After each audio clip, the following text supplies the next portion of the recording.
അങ്ങനെ വന്ന സഭ പിളരും. ഇതൊരു നിസ്സാരമായിട്ട് എൻ്റെ മക്കൾ കരുതരുത്. It's A very serious thing. വലിയ മഹാമാരിയാണ് നമ്മളെ ബാധിക്കാൻ പോണത്. കോവിഡ് ഇതിൻ്റെ മുമ്പിൽ നിസ്സാരമാണ് ശരിക്കും പറഞ്ഞാൽ. കാര്യം ഇങ്ങനെ പല കോവിഡുകളെയും മനുഷ്യൻ പ്രതിരോധിച്ചിട്ടുണ്ട്. പക്ഷേ ആന്തരികമായി വന്നിട്ടുള്ള ഒരു നിലപാട് മാറ്റമാണിത്. ഇനി അംഗീകരിക്കേണ്ട കുറേ കാര്യങ്ങളുണ്ട്. ഗേ സെക്സിനെ അംഗീകരിക്കുന്നവർ ഇനി അവർക്ക് അംഗീകരിക്കാൻ പറ്റിയ കുറേ കാര്യങ്ങളുണ്ട്.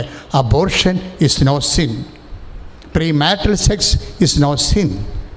അപ്പോൾ അബോർഷനെ പാപമായി കരുതാത്ത കാര്യം ഇന്നത്തെ അബോർഷൻ്റെ പ്രശ്നം പോലുമില്ല.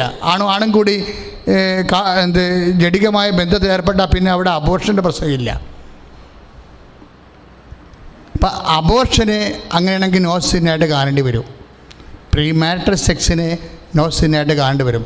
So we are going to have a church that admit abortion and gay sex.